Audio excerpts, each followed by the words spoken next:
One of the mistakes that general contractors make is trying to do too much Come all right in themselves. the garage, it'd be great.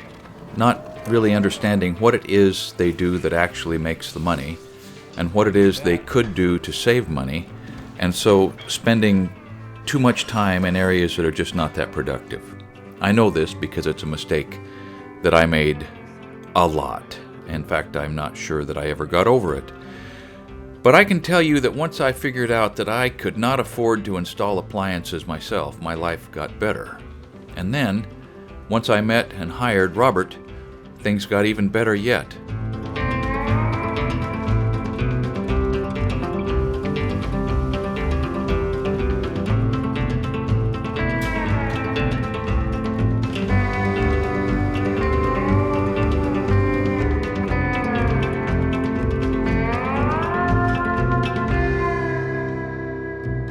And of course the little level is very handy because it fits right in here.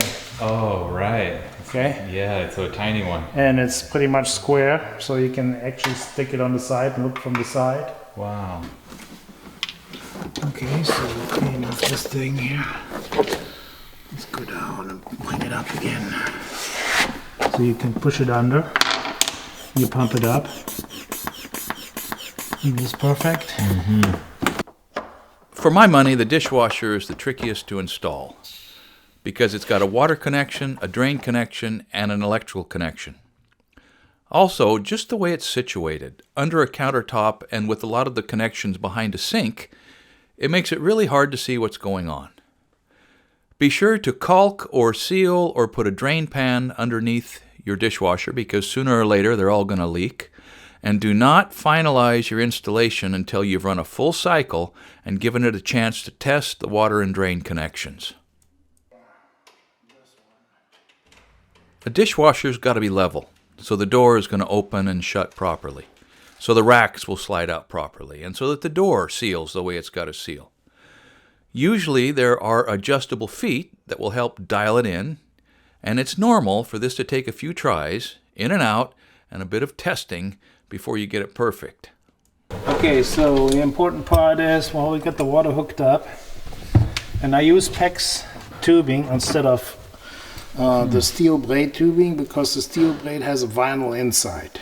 Oh, And vinyl can age and bust.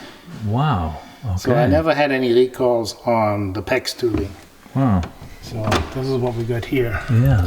Now when you go in, and I checked already, it's important to make sure that the dishwasher hookup for the on the compactor is Yeah. wide open because there's a block in there, usually about here. You can feel it. See, if it's wide open like this, it's good. Yeah. A lot of people come with the drain hose in like this, so you get a siphon effect going. You want to go as high as possible up with your hose and come into the disposer and then put the clamp on. See, the hose is high and it's going up high here, and naturally it has a way where it's pushing, so it's pushing itself up in the high position, so it should be good. So you won't have any problems with siphon on this kind of setup here. Yeah, cool.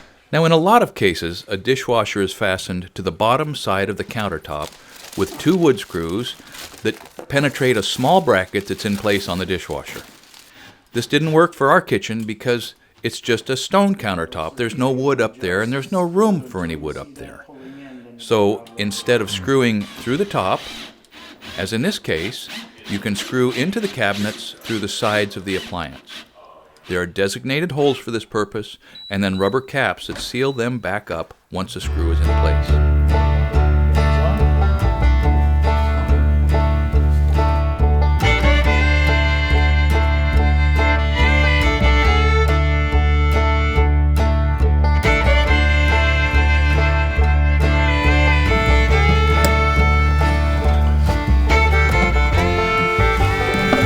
You got pressure. On a refrigerator, you got to go slow. When you're rolling it in and out and making your hookups, don't force anything. Once you get all the packaging and protective films off, just ease it back into position, verify fit, then ease it back out, make the water line hookup, and carefully put it back in position. They're so heavy, they have so much mass, that you can really mess things up without realizing it if you start trying to force things to fit.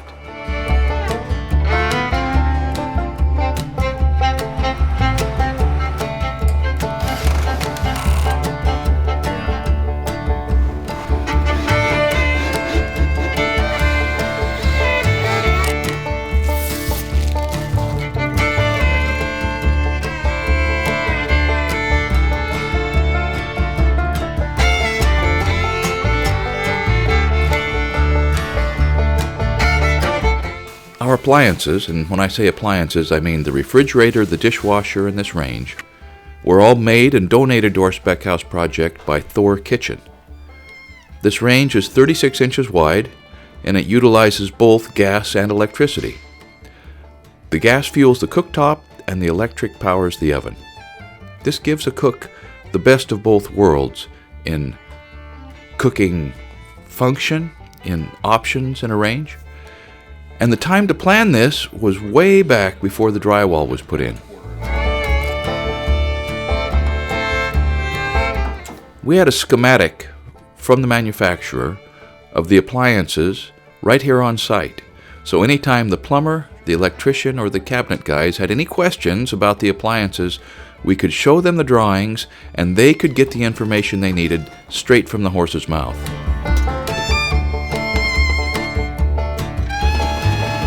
Now we knew that this range and the copper range hood that will go directly above it were really going to be the focal point of the whole kitchen. And I was thrilled and relieved when this appliance came out of the box. As you can see, it is just beautiful. Now if you're building a house of your own, you've got to budget properly for appliances because they really are the cherry on the top of the heart of your house. There is an incredibly wide spectrum of appliances and costs and options available when the time comes to decide what appliances are going to go in your kitchen. Let me tell you that Thor was great to work with on this project, despite the serious delays in the schedule that we initially promised them. And as you can see, their product is just stunning. Thank you for watching Essential Craftsman, and keep up the good work.